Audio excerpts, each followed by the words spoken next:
छोटे से गांव में एक रिक्शा वाला रहता था। उसका नाम सुनील और उसकी पत्नी का नाम अनीता था। सुनील बहुत ही दयालु और मन का सच्चा इंसान था। उसकी भगवान में श्रद्धा भी अटूट थी। कैसी भी परिस्थिति उसका भगवान पर से भरोसा नहीं डगमगाता। वह रोज ऑटो रिक्शा चलाकर लोगों को उनके घर लेकर जाता था। छोटे बच्चों से लेकर बड़े तक सभी से उसका बर्ताव अच्छा था। अच्छे स्वभाव की वजह से सैकड़ों लोग उसे पहचानने लगे थे। आधी रात में भी अगर किसी को आवश्यक काम के लिए बाहर जाना पड़े तो वो नेक इंसान तैयार हो जाता था। रात के समय भी औरतें भरोसे के कारण इस रिक्शा चालक के रिक्शा में न डरते हुए जाती थी। वो एक दयालु मन का इंसान था। सभी गांव वाले उसे बहुत प्यार करते थे। उसे 3 लड़कियां थी, चांदनी, सलोनी और अंकिता। वो तीनों पढ़ाई कर रही थी। बड़ी लड़की की पढ़ाई पहले से ही पूरी हो चुकी थी। सुनील ने अपनी बड़ी बेटी चांदनी की 12वीं तक की पढ़ाई करवाई थी। बाकी की 2 लड़कियां पढ़ाई कर रही थी। उम्र होते ही उसने अपनी बड़ी बेटी की शादी करने का निश्चय किया। भगवान का दिया हुआ उसके पास जो भी था वो उसके लिए काफ़ी था। रिक्शा चालक ने अपनी बड़ी बेटी की शादी एक अच्छी जॉइंट फैमिली में तय की। उसके ससुराल वालों ने शादी की तारीख निश्चित की। रिक्शा चालक ने अपनी बेटी की शादी के लिए पैसा जमा करने के लिए दिन रात मेहनत की थी। उसने अपनी बेटी को गहने, कपड़े और शादी का सब सामान खरीद दिया। वह अपनी बेटी की शादी का दिन देखने के लिए आतुर था। एक दिन वो भगवान के मंदिर में पूजा करने गया। मंदिर में पूजा करते हुए वो बोलने लगा, हे भगवान, मेरी बेटी की शादी जल्द होने वाली है। मेरी बेटी की शादी का सारा सामान खरीदी करते समय मुझे कभी भी कोई कमी नहीं हुई। आपके दयालुपन से सब ठीक चल रहा है। सब सामान भी आ गया है, खाद्य पदार्थ भी पहुंच गए हैं। उसने इन सभी के लिए भगवान का उपकार माना और उन्हें धन्यवाद किया। शादी को 2-3 दिन बचे थे। वह अपनी बेटी के पास गया और बोला, मेरे पास तुम्हें देने के लिए ज़्यादा कुछ नहीं है, पर मैंने तुम्हारे लिए कुछ गहने लिए हैं। एक अच्छे परिवार में तुम्हारा हाथ सौंप रहा हूँ। लड़का अच्छा काम करता है, वहाँ तुम्हें किसी भी चीज़ की कमी नहीं होगी। लड़की यह दूसरों की संपत्ति होती है, उन्हें एक न एक दिन ससुराल जाना ही पड़ता है। कभी निराश मत होना बेटा।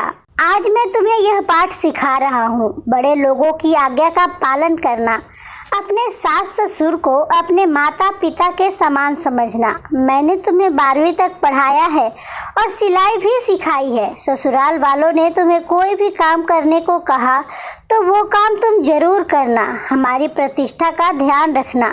लड़की उसके अच्छे गुणों से ससुराल वालों को अपना बनाती है। तुम्हारे सास और ससुर तुम्हें ताना मार रहे होंगे तो समझ लेना कि तुम्हारे खुद के माता पिता तुम्हें बोल रहे हैं। यह सब बातें वह रिक्शा चालक अपनी बेटी को समझा रहा था। समझाते वक्त उसकी आंखों में आंसू आ गए थे। घर में शादी का वातावरण था। घर में रिश्तेदारों की धूम थी। शादी को 3 दिन बाकी थे। रात में अचानक रिक्शा चालक के घर भीषण रात को उसका पूरा घर आग के लपेट में आ गया। उसके घर में उसकी छोटी बेटी अंकिता पानी पीने के लिए उठी। उसने देखा कि आजू बाजू में सिर्फ धुआं ही धुआं है और उसने अपने माता पिता को जगाया। जागते ही सब आग लगी ऐसा चिल्लाने लगे, कोई तो हमें बचाओ। बड़ी मुश्किल से रिक्शा चालक ने पीछे की बालकनी में जाकर खंबे के सहारे से बालकनी से बाहर जाने का प्रयास किया। घर के सभी सदस्य को जैसे तैसे उसने बचा लिया, लेकिन आग में घर का सारा सामान जलकर खाक हो गया। आग में शादी का सब सामान जलकर राख हो गया था।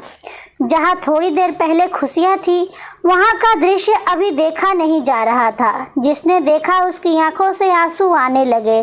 सब सोचने लगे, बेचारा अब क्या करेगा। चांदनी उसके पिता की तरफ दौड़ते हुए गई और बोली, पापा निराश मत हो, पापा थोड़ी भी चिंता मत करो, यह सब मेरे नसीब में लिखा था।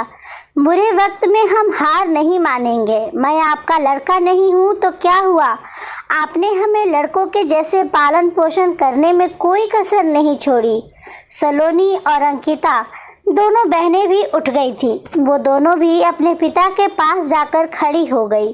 पापा, हम सब आपकी शक्ति हैं, हम तीनों ही आपकी बेटियां नहीं, आपके बेटे हैं। आज से हम भी आपके साथ काम करेंगे। चांदनी बोली, अगर वो लड़का मुझसे सच्चा प्यार करता होगा तो ये सब देखकर भी वो शादी के लिए तैयार होगा। जो भी होगा वो मैं आनंद से स्वीकार कर लूँगी, चिंता मत कीजिए। तीनों बेटियों ने मिलकर अपने पापा को समझाया। आजू बाजू के सब लोग इकट्ठा हुए, साथ में बोल रहे थे कि ससुराल वालों को क्या जवाब दोगे। जो आया वो शोक व्यक्त करके चला जाता था। सुनील के घर के पास लोगों की भीड़ जमा हुई थी।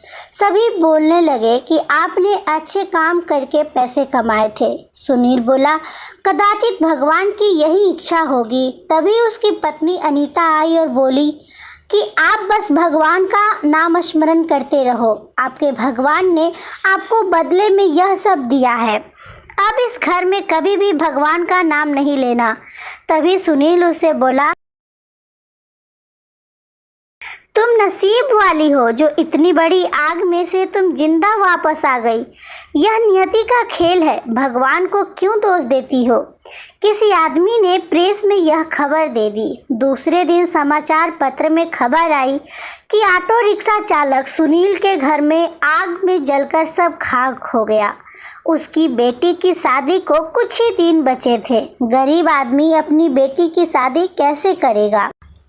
जिसने भी यह खबर सुनी उसने उसकी मदद की। उस भले रिक्शे चालक को पहचानने वाले सब आए और पता नहीं अपने साथ क्या लाए। उसका घर तोहफा से भर गया था। किसी ने गहना, किसी ने कपड़ा, किसी ने राशन तो किसी ने पैसे दिए। सब सुनने के बाद सभी रिश्तेदारों ने मदद की। शाम तक उसके घर में कितने रुपए जमा हुए थे पता नहीं। तीनों लड़कियों ने सब पैसे पापा के पास दे दिए। तब सभी का अपनी आंखों पर विश्वास नहीं हो रहा था कि जहां सब ध्वस्त हो गया था वहां उसने तीनों लड़कियों के साथ बैठे बैठे इतने पैसे जमा कर लिए कि आसानी से शादी हो सकती थी। भगवान देता है तो छप्पर फाड़ कर देता है। उसने अपनी बेटी की शादी मंदिर में बड़े धूम धड़ाके के साथ की। लोग आपस में बोल रहे थे कि सच्चे मन के इंसान को भगवान मदद क्यों नहीं करता। आज भगवान के इस चमत्कार पर सभी की श्रद्धा थी। भगवान जो भी करते हैं वो अच्छा ही करते हैं। रिक्शा चालक की पत्नी बोली, मुझे माफ़ कर दो, गुस्से से भगवान को क्या कुछ नहीं बोल दिया। तीनों लड़कियां हंसते हंसते माँ की तरफ देख रही थी। कुछ देर बाद जहाँ सब रो रहे थे वहाँ सबके चेहरे पर खुशी दिखी। भगवान सच्चे मनुष्य की सबसे कठिन परीक्षा लेने में कोई भी कसर नहीं छोड़ते। सुनील और उसकी बेटियों ने संकट के समय में एक दूसरे का साथ दिया, अपना विश्वास डगमगाने नहीं दिया। सच्चाई और भगवान में विश्वास के साथ अपना कर्म करते रहिए। फल की इच्छा करो या न करो, सही समय पर सही फल जरूर मिलता है। और जब भगवान हमारी मदद करना चाहते हैं तो ऐसे करते हैं जहाँ तक हमारी बुद्धि सोच भी नहीं सकती।